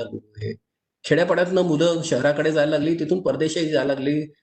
आता खेड्यात अशी परिस्थिती आहे, हाताशी पैसा नाहीये, तरुण मुलं घरात नाहीयेत. आता हे जे मोठं हे जगभर सुरू झालंय, अनसर्टेनिटीपेक्षा आता हे इनसिक्युरिटीत कन्व्हर्ट झालंय. ही अनसर्टेनिटी लाईफची जी आहे की पुढे काय होणार माहित नाहीये, त्याच्यातनं प्रचंड इन्सेक्युरिटी आली आहे. आणि ही इन्सेक्युरिटी आता फक्त देशाच्या पातळीवरच आपल्याला ऍड्रेस करता येऊ शकते, ती कुटुंबाच्या पातळीवर ऍड्रेस करण्या इतके तो छोटा राहिलेला नाही. कारण फॅमिलीचं न्यूक्लिअरायझेशन जग आता भारतात तर सुरू झालं, जगात आधीच झालेलं आहे, म्हणजे मी विकसित जगात म्हणतो. तर प्रत्येक माणूस म्हणजे भारतामध्ये जर 15 कोटी प्लस जर आपली ज्येष्ठ नागरिकांच्या संख्या असेल तर हे ज्येष्ठ नागरिक सगळ्याचे सगळे राष्ट्रीय संपत्ती म्हणून त्यांचा अधिकार असेल. त्यांना जपायचं असेल, त्यांना वापरायचं नसेल, वापरायसाठी मनुष्यबळ म्हणून तरुणी आहे, ते संसाधन आहे, ते खर्च करण्यासाठी नाहीये, ते वापरण्यासाठी आहे, खर्चासाठी नाही. सिनियर सिटीजन ही संपत्ती आहे.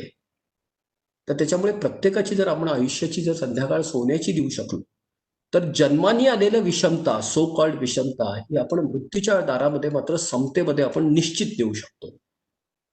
कारण ती अवस्था आहे, ती व्यवस्था नाहीये, ती निसर्गाने दिलेली अवस्था आहे, ती माणसाने तयार केलेली व्यवस्था नाहीये. आता हे कसं आहे, हे शक्य आहे का, हे लॉजिकल आहे का, ते खूप ठक्क आहे. जसं एवढ्या मोठ्या देशामध्ये की जगभर आता मॉडर्न लाईफ सायन्समुळे किंवा मॉडर्न मेडिकल डेव्हलपमेंटमुळे लाईफ स्पॅन वाढत चाललाय. आता ही लाईफ जे वाढतंय ती फायनली जेव्हा रिफ्लेक्सेस वीक होत आहेत त्याची कोणाची जबाबदारी असावी. आपल्याला आयुष्याची लांबी वाढवताना आपण आयुष्याची खोली कमी करत आहोत हे आपल्या लक्षात नाही आलं.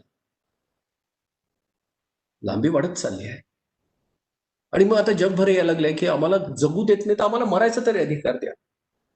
हे ह्युमॅनिटीच्या अगेन्स्ट आहे, कारण निसर्गाने एखादी गोष्ट जन्माला घातली तर निसर्गाचाच अधिकार आहे त्याला टर्मिनेट करण्याचा.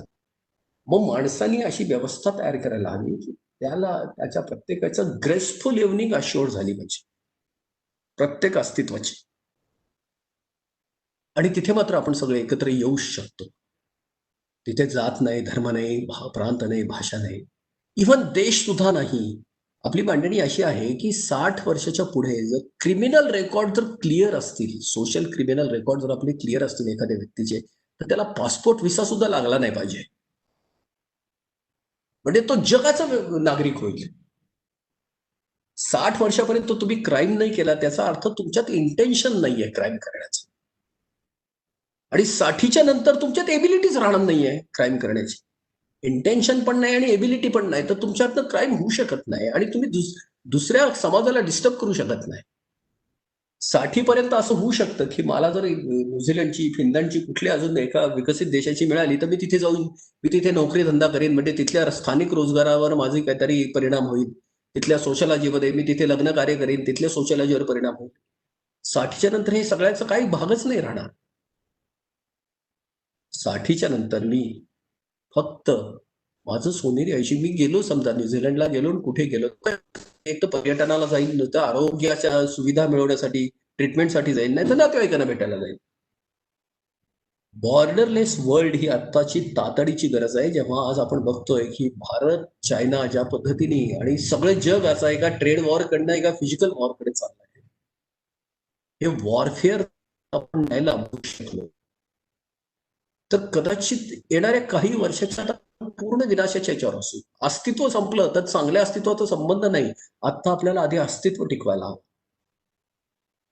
येणाऱ्या पिढीच्या आता संधी द्यायला पाहिजे. चांगलं जगण्यासाठी ते स्वतःचे रस्ते शोधतीलच, पण जगायचीच जर संधी नसेल तर चांगला जगायचा ऑप्शनच राहणार नाही. वॉरफेअर टू वेलफेअर, युद्धाकडनं बुद्धाकडे जाण्यासाठी ही रस्ता अत्यंत गरजेचा आहे. आणि हा स्टॅटिस्टिक्सच्या याच्यातनं, हा सायन्सच्या रस्त्यातनं शोधता येऊ शकतो. यासाठी घ्यायची गरज नाहीये, यासाठी काही व्यवस्था निर्माण, पॉलिसी खूप महत्वाचा रोल असणार आहे. मला वाटतं हे जर प्रॉडक्ट आपण शकलो की जी भारताची ताकद आहे, भारत हा तंत्रज्ञानाची ताकद नाही, भारत हा तत्वज्ञानातली ताकद आहे. आजचं जग एका थ्रेशहोल्डवर उभं आहे. थ्रेशहोल्डवर, फायनल कट ऑफवर उभं आहे, एक्सटेन्शनच्या याच्यावर उभं आहे. आपण ह्याला लाईफ देऊ शकतो का? ह्याला आपण वाचवू शकतो का? आपण हे करू शकतो. मला असं वाटतं, हा मी मुद्दाम याच्यासाठी घेतला की स्पिरिच्युअलिटी आणि सायन्समध्ये सोशल सायन्स नक्की काय, सोशल डेमोग्राफिक हे नक्की कसं आपल्याला बदलता येईल. लिनियरली पुढे जाण्याऐवजी आपण कलेक्टिव्हली किंवा होलिस्टिकली जर आपण पुढे विचार करायला, म्हणजे कुठलीही जात, धर्म, लिंगाच्या ऐवजी मानवता याचा आपण विचार करायला. ती देवता पण नाही, ती दानवता पण नाही आहे, ती मानवता आहे. म्हणजे त्याच्यामध्ये सुविधा असतील, त्याच्यामध्ये मटेरियल असेल, त्याच्यामध्ये कम्फर्ट असेल, त्याच्यामध्ये सॅटिस्फॅक्शनचे रस्ते आपल्या शोधायची संधी असेल. मला असं वाटतं की ही मांडणी थोडी मी जास्त वेळ केली, पण गरजेची वाटली. मला तुम्ही हा वेळ दिलात, मनातनं धन्यवाद. इनफॅक्ट आनंदाची बातमी म्हणजे doctor Avinash Dharmadhikari has also joined us live some time back, आणि I think he has been witness to most of your presentation. So I'm not really sure if he can share some thoughts, but definitely we will go to him with one question or so. Prashant, also, like I said, Dr. Avinash Dharmadhikari has joined live. We are very grateful to have him join in spite of the odd timings and the health issues. Doctor, thank you so much for joining. Are you able to hear us? हा, मी ऐकतोय. धन्यवाद sir. काही time नाहीये इथं. आता सकाळचे 8:30 वाजले. अनिल भोसले सरांचं व्याख्यान मी पहिल्यांदाच ऐकतोय असं नाही, यापूर्वी ऐकलेलं आहे. त्यांचं व्याख्यान नेहमीच स्पिरिच्युअल असतं, क्रांतिकारक असतं. अर्थक्रांतीचे ते प्रणेते आहेत. आजचे त्यांनी मांडलेले विचार तर विचार करायला लावण्यासारखे आहेत. सर धन्यवाद सर, मनातनं धन्यवाद. मी आता काय धन्यवाद म्हणणे खूप कमी आहे. म्हणजे तुमच्यासारख्या ऋषीतज्ञ याच्यासमोर आम्ही धन्यवाद हा शब्द खरं योग्य नाही, मला जाणवतोय.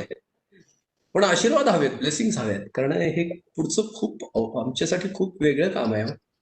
आम्हाला खूप मदत लागणार आहे, खूप गायडन्स लागणार आहे, मार्गदर्शन लागणार आहे या रस्त्यावर. मला वाटते आपण समवयस्क असू आणि आज तुम्ही ज्या पद्धतीने बोललात त्या तऱ्हेनं त्या पद्धतीतून तुमचा अध्यात्मावरचा अधिकार अधिक मोठा आहे. तुम्ही स्टॅटिस्टिक्स ज्या तऱ्हेने स्पिरिच्युअलिटीशी कनेक्ट केलं आणि विज्ञानाची ट्रॅजेक्टरी प्रेडिक्ट केली पाहिजे असं म्हटलं, हा विचारही क्रांतिकारक आहे. आणि मला तुमचं व्याख्यान ऐकत असताना विवेकानंदांची आठवण झाली. विवेकानंद म्हणाले की जगाला भारत काय देऊ शकतो, आम्ही गरीब असू परंतु आमच्याकडे तत्वज्ञान आहे. आता मला वाटतंय आणि विवेकानंद पुढे असंही म्हणाले होते की जगातला हिंदू धर्म हा एकमेव धर्म असा आहे की जो तुमचा धर्म बदलला पाहिजे असं सांगत नाही, इन्क्लुसिव्ह आहे, ऑल इन्क्लुसिव्ह आहे. आता तंत्रज्ञानाची जोड दिली तर मला वाटतं आपण जगाला तंत्रज्ञान आणि अध्यात्म या दोन्हीची सांगड घालून नवीन मार्ग दाखवू शकू. आणि याच्यासाठी स्टॅटिस्टिक्स वापरणं ही कल्पनाच क्रांतिकारक. आणि हे शक्य आहे सर, हे खूप गरजेचं आहे. 750 कोटीच्या आनंदासाठी जर आपण स्टॅटिस्टिक्स आणि जर मॉडेल देऊ शकलो, socio economic model, techno economical मॉडेलच्या ऐवजी सोशो इकॉनॉमिक मॉडेल जर आपण देऊ शकलो, त्याच्यामध्ये स्टॅटिस्टिक्स आहेत, त्याच्यात खूप गरजेचं असणार आहे. सोशो इकॉनॉमिक आजचं होत आहे हे, आज कॉमर्स इकॉनॉमिक्स किंवा ट्रेड इकॉनॉमिक्स ह्याचे मॉडेल दिले जात आहेत. आपण जर social society as a whole म्हणजे 750-800 कोटीची जी सोसायटी आहे त्या ह्युमन सोसायटीचं मॉडेल आपण जर बनवू शकलो तर ह्यातला हा प्रॉडक्ट म्हणूनच आम्ही पहिल्यांदा हा ठेवतोय की सिनियर सिटीजन लोबीजन म्हणजे की ज्यांना 60च्या तर ते शांतीदूत म्हणून पुढे होतील. बरोबर. वॉर टू वेलफेअर, युद्धाकडनं बुद्धाकडे. बाकी हे मार्केट चालत असेल, हे असं सगळं चालेल, ते बेसिक थ्रेड संपतील. तुम्ही प्रशांत पानसरेंच्या प्लॅटफॉर्मवर हे बोलताय, हे फार महत्वाचं आहे. प्रशांत वेगळ्या प्रकारची इन्स्टिट्यूट वेगळ्या प्रकाराने चालवत आहेत. त्यांच्याकडे हा सोशल सेन्स जरूर आहे आणि त्यामुळे मला वाटतं हे आजच्या नवरात्रीत फार ऍप्ट व्याख्यान आहे. खूप छान आहे सर, हे असं व्हावं. आपल्याला सोशो इकॉनॉमिक्सचे मॉडेल जर देता आले की जे आज वंचित लोक राहिलेले आहेत त्यांना एका कम्फर्टला, मिनिमम कम्फर्ट लेवलला आपण आणू शकलो. म्हणजे अन्न वस्त्र निवारा, अन्नमय कोश वासनामय कोशापर्यंत आपण आणलं तर मनोमय कोशातल्या नंतर विकासाचा खूप मोठा वेगळा रस्ता होता. म्हणजे एक्स्ट्रोवर्ट आणि इंट्रोवर्ट ह्या दोन्हीचं कॉम्बिनेशन आपल्याला तिथे साधता येईल. बरोबर. आणि जर मनोमय कोशापर्यंत पोहोचता आलं तर आनंदमय कोशापर्यंत जायला वेळ लागणार नाही. पण आपल्याकडे ते आहेत नसते, कारण आपल्या 8,000-10,000 वर्षाच्या ऋषी संस्कृतीने आपल्याला ते दिलेले आहेत. बरोबर. म्हणजे आपण जसं वैयक्तिक म्हणतो की हे आमच्या जीन्स मध्ये आहे, तसं हे आपल्या देशाच्या जीन्स मध्ये. होय, अगदी बरोबर, अगदी खरंय. मला वाटतं बाकीच्या बऱ्याच जणांना प्रश्न विचारायचे आहेत यश, त्यामुळं मला म्यूट करतो. मी भेटायला येईल. जाण्याच्या आधी हे प्रॉडक्ट खूप गरजेचे आहेत. येस, नक्की. I think we have terribly short on time, पण सगळ्यांचा इंटरेस्ट बघता लोक अजूनही ऑनलाईन आहेत. आपण काही मोजके प्रश्न घेऊयात. सगळ्यांचे प्रश्न घेणं कदाचित पॉसिबल होणार नाही, कारण धर्माधिकारी सर आणि बोकील सर दोघही जण लाईव्ह आहेत. त्याच्यामुळे प्रश्न त्यांनाच विचारू देत. जरी कोणी मला प्रश्न विचारले असतील तरी पण त्या दोघांना ऐकण्याचा आनंद आपण घेऊयात. हे दोघं जण आपण लिटिल चॅम्प्स आहोत आणि हे आपले पंडित हृदयनाथ मंगेशकर आहेत आजच्या कार्यक्रमातले. Absolutely. Over to you. Absolutely. नाही, आणि डेफिनेटली अध्यात्म आणि स्टॅटिस्टिक्सची अशी संगत म्हणजे we are really fortunate to have these speakers today with us. प्रश्नोत्तरांकडे जाण्याच्या आधी जसं मी म्हणलं होतं की आज आपल्याला एक इंटलेक्च्युअल फीस्ट मिळणार आहे. आणि ते म्हणतात ना की उत्तम वक्ता जो असतो त्याला विषयाचं ज्ञान चांगलं असतं, पण प्रभावी वक्ता तो असतो की जो अतिशय क्लिष्ट विषय सोप्या पद्धतीने सगळ्यांना समजावून सांगतो आणि त्याच्यात सगळ्यांना सामावून घेतो. आणि अनिलजींनी आज आपल्याला तेच दाखवलंय. इनफॅक्ट अविनाश सर, तुम्ही जॉईन झालात तर आमचा नक्कीच आनंद द्विगुणित झालाय. आणि परवा आपण जे काही बोललो होतो, मी अनिलजींची पण बोलतोय की त्यांची जी ही मुवमेंट ते उभी करतायत की सिनियर सिटीजन साठीची जी पर्टिक्युलर प्रोजेक्ट आहे, हे सुद्धा खूपच समर्पक आहे की तुमच्याशी मी बोललो आणि तुम्ही पण सकाळी याच्यामध्ये जॉईन झालात. अनिलजी, तुम्हाला माहिती असेल की अविनाश धर्माधिकारी हे खूप सिनियर प्रोफेसर आहेत स्टॅटिस्टिक्सचे, आणि मला त्यांनी अतिशय पॅशनेटली आणि सिन्सिअरली सांगितलंय की आपण ह्याच्यामध्ये आपलं जे काही योगदान आहे हे नक्की देऊयात. कारण रुबीस्केपच्या काही पर्टिक्युलरली स्टॅटिस्टिकल मॉडेलिंगच्या सॉफ्टवेअरमध्ये धर्माधिकारी सरांचं खूप योगदान आहे. म्हणजे ते त्यांचा आयुष्याचा अनुभव, ते जी आणि ज्ञानाची पुंजी जी आहे ती आम्हाला ह्या सॉफ्टवेअरमध्ये टाकण्यासाठी मदत करतायत. आणि म्हणून आम्हाला त्याचा फक्त एक इकॉनॉमिक किंवा बिझनेस सेन्सने आम्ही याच्याकडे बघत नाही आहोत. जे काही असे प्रोजेक्ट्स आहेत की जे सायन्स टू स्पिरिच्युअलिटीकडे नेणारे आहेत, आज या प्लॅटफॉर्मवरनं मला असं सुद्धा लोकांना अपील करावं असं वाटेल की ह्या प्लॅटफॉर्मशी सगळ्यांना जेव्हा निगडीत व्हायचंय, की जे काही आपण पब्लिक प्रायव्हेट पार्टनरशिपचे प्रोजेक्ट्स करू, ज्याच्यामध्ये असे काही बरेच वेटरन स्टॅटिस्टिशियन लोक आहेत, आणि तुम्ही जे काही विचार मांडताय आज की कुठल्या पद्धतीचे मॉडेल्स आपल्याला तयार करायचे, तर आम्ही नक्की त्याच्यासाठी हे तंत्रज्ञान उपलब्ध करून देऊ. आणि तुमच्या आणि धर्माधिकारी सरांच्या मार्गदर्शनाखाली आम्हाला नक्कीच आमचा खारीचा वाटा ह्या प्रकल्पांमध्ये द्यायला आवडेल. प्रशांतजी, हे खारीचा नसेल हा वाटा. खरं सांगू तर खार आणि हनुमान ह्या दोन्हीचा वाटा अप्रोप्रिएट आहे त्याच्याच प्रमाणे. जसं रामायणामध्ये रामाचं नाव परमनंट झालं, तसं खारीचं नाव सुद्धा परमनंट झालं. आज आपण खारीचा वाटा रामायणातला त्याच म्हणून करतो जितकं रामाची, कारण याच्यात कमी जास्त नाहीये, हे अप्रोप्रिएट आहे. बरोबर. म्हणजे हे याच्यात हा नाहीच आहे, याच्यात कमी जास्तीचा सेन्स नाहीये. हे एका मोठ्या मानवतेच्या कामामध्ये आपलं सगळ्याचं कॉन्ट्रीब्युशन आहे. ऍब्सोल्युटली. तर टेक्नो इकॉनॉमिक प्रॉडक्टवर तर आपण करतोच, त्याचे फायनान्स मॉडेल बनतात, त्याचे हे बनतात. आपण सोशो इकॉनॉमिक मॉडेलवर जर आपण बनवले. नक्की. एक इंटरेस्टिंग क्वेश्चन अनिल सर आपल्या डेलिगेट्स कडनं आलेला आहे, वेअर त्यांचं असं म्हणणं आहे की सध्याच्या ह्याच्यात स्टॅटिस्टिक्स मध्ये when professors are today teaching some of the application on this, त्याचा फार कमी फोकस ऍप्लिकेशनवर आहे, पण जास्त सॉफ्टवेअर टूल्सवर राहतो. So how can we really change that, आणि तो फोकस कसा आपण ऍप्लिकेशनवर जास्त शिफ्ट करू शकतो, हे डॉक्टर प्रशांत बारगे म्हणून एक जण आहेत, त्यांना he would like to understand from you. नाही, आत्ताचा कन्व्हिनियन्सी हा जो हे आलेला आहे, आत्ताच्या जगाची आत्ताची जी रीत आहे, कन्व्हिनियंट जे आहे, आता फायनली मला युजफुल काय याच्यापेक्षा आता कन्व्हिनियंट काय आहे, इतकं शॉर्ट झालंय आता हे सगळं. याचा जो लँडस्केप जो व्हायला पाहिजे, तो एकूण आपण एक पर्स्पेक्टिव्ह स्केप ज्याला बनवतो, ते इतकं शॉर्ट होत चाललं आहे. म्हणून याला बर्ड्स आय व्ह्यू एकदा घ्यायला लागणार आहे, आणि हे जगालाच घ्यायला लागणार आहे. आता आर्टिफिशियल इंटेलिजन्सच्या नंतर हे आणखी विचित्र वाढणार आहे, भयानक होईल. त्याचं कारणच आहे ना की तो जो लॅग टाइम आहे, म्हणजे डिलिव्हरी टू ऍक्शन, हा सुद्धा संपून जाईल. म्हणजे मला तुम्ही आता जे विचारला की हा प्रश्न की याचे ऍप्लिकेशन कसे करता येतील, हे मला इतकं भयानक दिसतंय. कारण आता ऑनलाईन ज्या एज्युकेशन सुरूपासून सगळं बदलणार आहे, फॉर्म बदलतील. हॉस्पिटलमधले सर्जनपासून 5G ची जी टेक्नॉलॉजी येते, तेव्हा खूप मोठ्या प्रमाणात रिडंडन्सी होईल. सध्याच्या याची नवे हॉरिझॉन्टल नाही उघडले गेले, किंवा किती उघडले जातील आपल्याला माहित नाही. म्हणजे अमेरिकेत बसून इथे मी रोबोटिक सर्जरी करू शकेन. ऍब्सोल्युटली. कारण तो लॅग टाइम जर संपला माझा, तर अशा खूप गोष्टी शक्य आहेत. पण ह्या 800 कोटीच्या म्हणजे त्या वेल्थ जी जनरेट होणार आहे, ती डिस्ट्रीब्यूट करायला त्याचं काय मेकॅनिझम शोधायला लागेल. आणि ते खरं सांगायचं म्हणजे हे मोठे चॅलेंज आहे. त्याचे स्टॅटिस्टिकल आधी त्या मांडणी करता जर आली ना, तर आपल्याला ती म्हणजे क्वांटिफाय करून लोकांना सांगता येईल की आता इतके मायक्रो सेकंड आपल्याकडे वेळ उरलेला आहे. ही रिडंडन्सी आता फक्त एका ह्याच्यासाठी नाहीये, ही फार मोठी ह्याच्यासाठी. म्हणजे आताचं जे वेगळ्या प्लॅटफॉर्मवरचं जग आहे, आणि 5Gच्या आणि त्याच्यानंतरच्या येणाऱ्या याच्यानंतरचं जे जग असणार, म्हणजे आता व्हर्च्युअल हे इतकं प्रचंड व्हायला लागलेलं आहे की आता म्हणजे स्कूलची गरज आहे का, एस्टॅब्लिशमेंटची गरज आहे का. आता आपण पुण्यामध्ये बघतोय की सगळे वर्क फ्रॉम होम असताना ह्या एस्टॅब्लिशमेंट या बिल्डिंगची गरज आहे का. म्हणजे आपण नक्की काय साध्य करणार आहोत, म्हणजे की आपण कशाला समजणार आहोत की याला नफा म्हणायचा आहे. म्हणजे ते सोशल वेलफेअरला म्हणणार आहेत का इंडिव्हिज्युअलच्या कलेक्शनला, वेल्थ कलेक्शनला म्हणणार आहोत, किंवा वेल्थ गॅदरिंगला म्हणणार आहेत, हे आता ठरवायला लागेल ना. जास्त दिशा देणं म्हणायचं आहे, कारण ते करणे इतकी ताकद आली आहे माणसाकडे. पण त्याला आता जोपर्यंत आपण ती दिशा देणार नाही, डिफाईन करणार नाही की धिस इज प्रोग्रेस,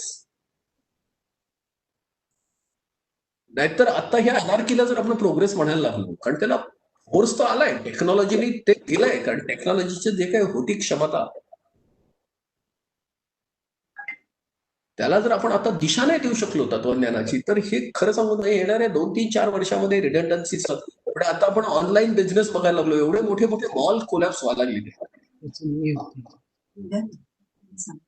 यश, मी याचं उत्तर देऊ का sir please. Yes doctor, definitely. Prashant Bhangre जे आहेत त्यांचं वय मला वाटतं 25 ते 30 असेल, ज्यांनी प्रश्न विचारलाय त्यांचं. मी ज्यावेळी विद्यार्थी होतो त्यावेळी मी माझ्या सिनियर प्रोफेसरना एका भेटलो होतो ओटावा मधल्या. ते पोलिश होते आणि मॅथमॅटिक्स मधल्या कामाबद्दल प्रचंड प्रसिद्ध होते. त्यांची स्प्रिंगर वर्लॅकची व्हॉल्युम्स प्रसिद्ध आहेत. त्यांचं कौतुक मला नेहमीच वाटायचं. मी त्यांना हा प्रश्न विचारला, एवढं मॅथमॅटिक्स मधलं काम तुम्ही कसं केलं, जिनियस आहात तुम्ही. तर ते मला म्हटले, अविनाश, आमच्या वेळी कॉम्प्युटर्स उपलब्धच नव्हते. त्यावेळी कॉम्प्युटर्सच नव्हते, त्यामुळे कागद आणि पेन या दोनच गोष्टी उपलब्ध होत्या. मी ज्यावेळी MSc PhD केली त्यावेळी सुद्धा कॉम्प्युटर्स फारसे उपलब्ध नव्हते. त्यामुळे MSc स्टॅटिस्टिक्सचा जो प्रोग्राम होता इंडियन स्टॅटिस्टिकल इन्स्टिट्यूटमध्ये किंवा पुणे युनिव्हर्सिटीच्या ऍडव्हान्स स्टडी सेंटरमध्ये, हा थेरम, लेमा, करोलरी यांनी पॅक असायचा. त्यावेळी बुद्धीला जो आनंद मिळायचा तो प्रूफ्स आणि डेरिव्हेशनचा असायचा.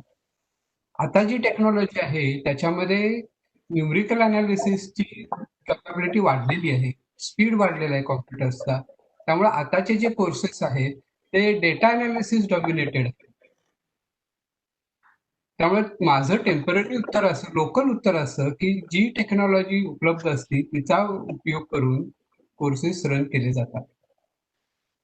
विद्यार्थ्यांनी ते जे शिकवलं जातं ते डायजेस्ट करायला, म्हणजे to eat and digest are two different thing.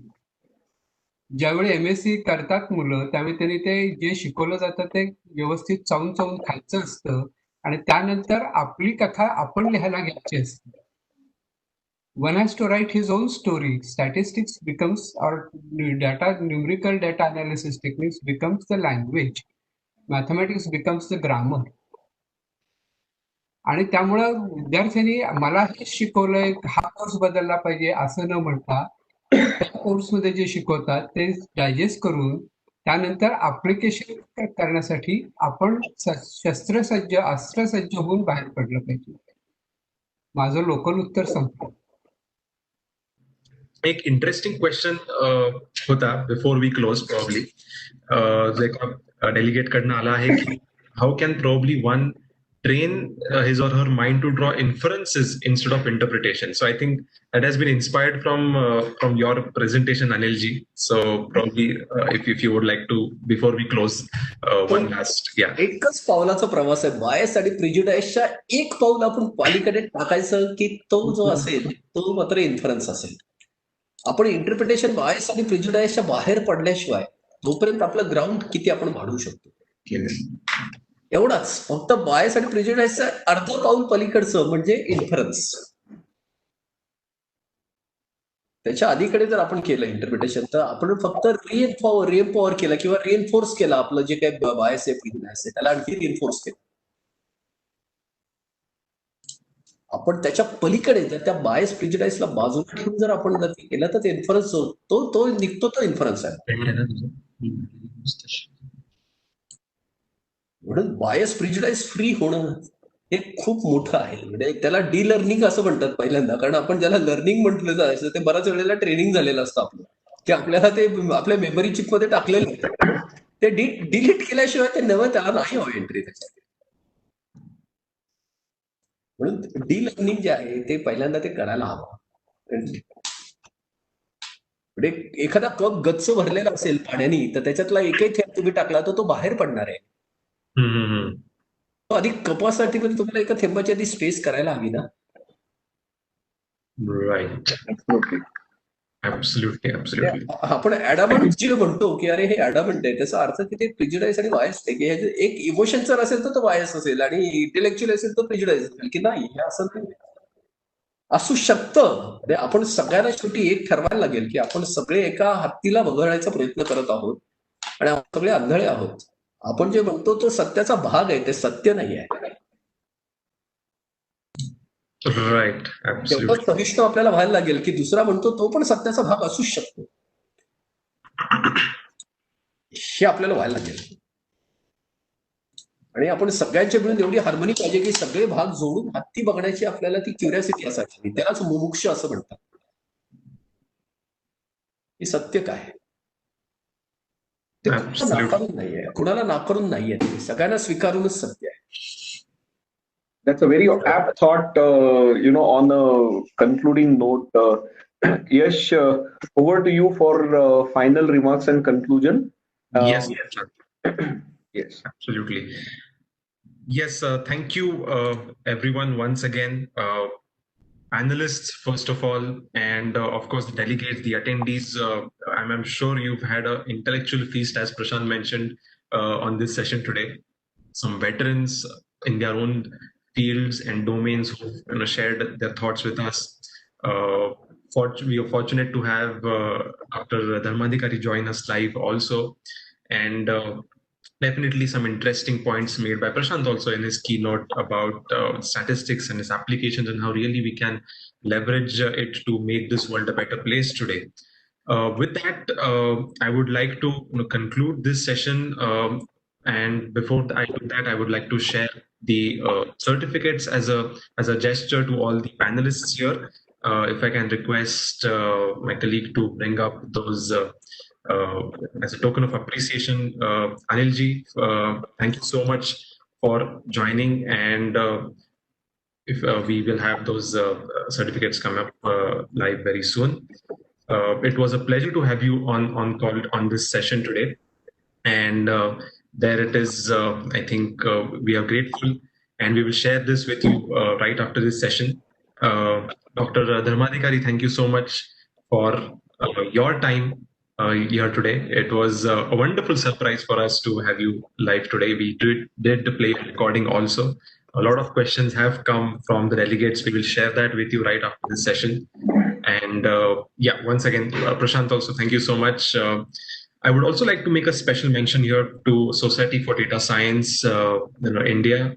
They have been the hosts, and without their support, this wouldn't have been possible. Thank you so much once again for Society for Data Science, Dr. Neha Sharma, who's an integral part of the foundation. She wasn't really able to join us today, but it's been a wonderful having all of you here. Thank you so much once again. Do take care, and we'll see you once again. So, thank you so much. Thank you, Yash. Anil sir and Avinash sir, before we sign off, I can assure you on behalf of our team, we are not here only for a session, but we are part of your mission. Thank you.